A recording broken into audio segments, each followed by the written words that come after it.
వి gold trusted gold buyers తాకట్టులో ఉన్న బంగారాన్ని విడిపించి ఈ రోజు ఉన్న మార్కెట్ ధరకే కొనబడును. మరిన్ని వివరాలకు సంప్రదించండి 7771077720. పులివెందుల ప్రజలకు పోలీసుకు దొరుకుతుందని చెప్పి మాట్లాడుతున్నాను.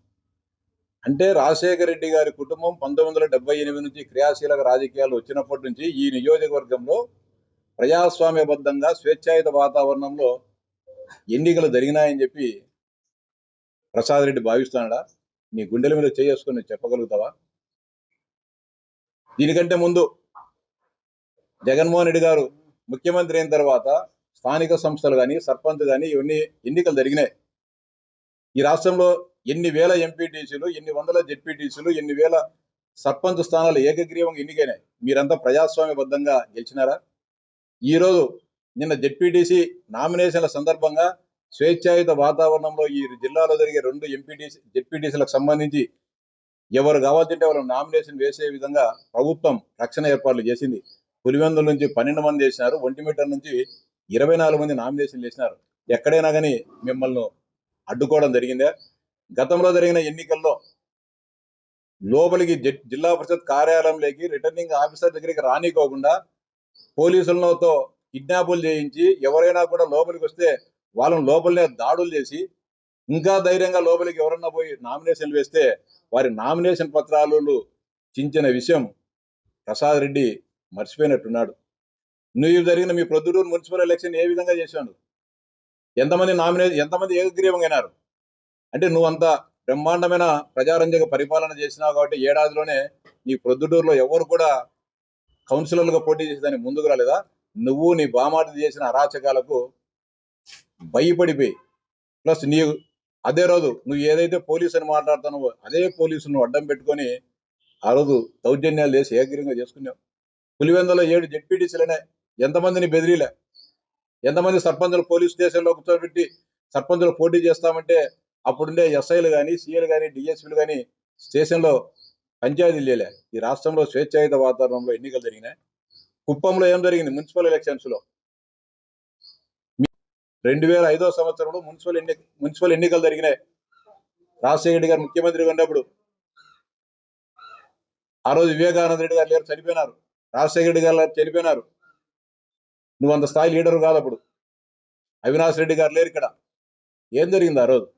26 వార్డులకు 26 మేము పోటీ చేస్తే మేము ఒక 9-10 కౌన్సిలర్లను గెలిచే పరిస్థితి ఉంటే ప్రజాస్వామ్యబద్ధంగా మీరు ఎన్నికలు ఎందుకు జరపలాగి ఉన్నారు? ఆ రోజు అర్ధరాత్రి పూట ఈ రోజు మీ పార్టీలో ఉన్నాడు సతీష్ రెడ్డిని అడుగు. ఇప్పుడు వస్తాడు నీ దగ్గర, మీరంతా కలిసి ఇప్పుడు అచ్చబిలి ప్రచారానికి పోతున్నారు కదా, అడుగు సతీష్ రెడ్డిని ఏం జరిగిందో.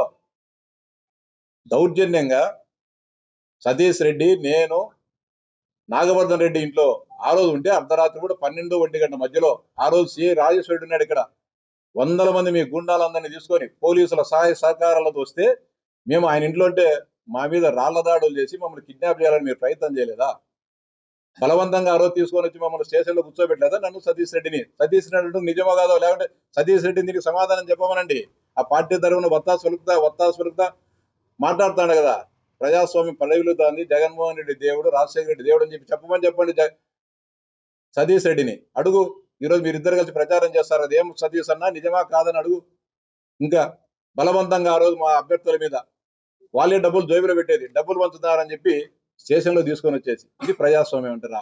నువ్వు ప్రజాస్వామ్యం గురించి మాట్లాడతావా? మళ్ళీ దాని తర్వాత మున్సిపల్ ఎన్నికల తర్వాత 2005 సంవత్సరం అక్టోబర్ 18వ తారీఖు వేల్పుల సింగిల్ విండో ఎన్నికలు జరిగితే ప్రజాస్వామ్యబద్ధంగా మీరు జరిపించినారా? ఇదే సతీష్ రెడ్డి మేమంతా కదా కలిసిపోయింది. రాఘవరెడ్డి సోదరుడు ఆ రోజు పిఎస్సిఎస్ అధ్యక్ష పదవికి నామినేషన్ మేము డైరెక్టర్ లేనిపోతే నామినేషన్ ఇచ్చి ఎలక్షన్ జరిపించాల్సింది. ఎవరికి ప్రజాభిప్రాయమో, ఎవరికి పిఎస్సిఎస్ లో సభ్యులు ఎవరికి అనుకూలంగా ఉంటే వాళ్ళు గెలిచిందరు. అట్లాంటి కాకుండా మేము ముఖ్యమంత్రిగా ఉండేటప్పుడు మీరు నామినేషన్లు వేస్తారని చెప్పి మా మీద దాడులు చేసి మమ్మల్ని చంపాలని ప్రయత్నిస్తే పోలీసులు జరిపిన కాల్పుల్లో ఇద్దరు కాంగ్రెస్ పార్టీ కార్యకర్తలు చనిపోతే మా మీద హత్యాయత్నం కేసులు పెట్టింది ప్రజాస్వామ్యానికి ప్రతిరూపమా రాచమల్లి ప్రసాద్ రెడ్డి అని చెప్తా ఉన్నా. 2019-24 మధ్య కాలంలో నిన్ను మెచ్చి నచ్చి 90,000 మెజారిటీతో పులివెందుల ప్రజలు జగన్మోహన్ రెడ్డి గారిని ఎమ్మెల్యే గెలిపించి ముఖ్యమంత్రిని చేస్తే పులివెందుల ప్రాంత అభివృద్ధికి ఏం చేశారో చెప్పు. రాచమల్లి ప్రసాద్ రెడ్డిని సూటిగా ప్రశ్నిస్తున్నా. 2019 తర్వాత 24 మధ్య కాలంలో ఒక ఎకరాకైనా అదనంగా మీరు నీళ్ళు ఇచ్చినారా? ఎక్కడ ఇచ్చినారో, ఏ ఎకరాకి ఇచ్చినారో, ఏ డిస్ట్రిబ్యూటర్ కింద ఇచ్చినారో, ఏ మైనర్ కింద ఇచ్చినారో తేల్చి చెప్పమని చెప్పు. 5 సంవత్సరాలు ఒక లిఫ్ట్ అన్న మీరు పూర్తి చేసినారా? గాలేరు నగరి నుంచి కాలేటివాగు అందరినీ ప్రాజెక్ట్ తీస్తారు. చక్రాయపేటకు ఒక లిఫ్ట్ 200 కోట్ల రూపాయలు ఖర్చు పెడితే చక్రాయపేట మండలం సస్యశ్యామలం అవుతుంది. 5 సంవత్సరాలలో కాలేటివాగు ప్రాజెక్టు నిర్మాణాన్ని పూర్తి చేయలేకపోయినారు, దాని లిఫ్ట్ పూర్తి చేయలేకపోయినారు. పెట్టి మొత్తం తెలుగుదేశం పార్టీకి పోటీ చేసిన కౌన్సిలర్ల అభ్యర్థులందరిపైన దాడులు చేసి విత్డ్రా చేయించేసి దౌర్జన్యంగా మీరు కుప్పం మున్సిపాలిటీని ఆ రోజు చేజిక్కించుకోవడం జరిగింది. అంటే మీరు కుప్పంలో గెలిచే పరిస్థితి ఉందే, లేకపోతే జగన్మోహన్ రెడ్డి అంతా ప్రజారంజక పరిపాలన చేసినాడా? కుప్పం ప్రజలకు ఇవన్నీ కూడా మంచి చేయడం జరిగిందే. పోలీసులకు పులివెందుల ప్రజలకు అంటున్నాం, మేము కానీ చెప్తాను, అహంకారానికి పులివెందులకు మధ్య జరుగుతున్న పోరాటం ఇది. అహంకారంగా వ్యవహరిస్తున్న వైఎస్ కుటుంబానికి పులివెందుల ప్రజలకు మధ్య జరుగుతున్న పోరాటంలో ప్రజలు గెలవాలని, ప్రజాస్వామ్యం గెలవాలని చెప్పి మేము కూడా ఆకాంక్షిస్తున్నాం.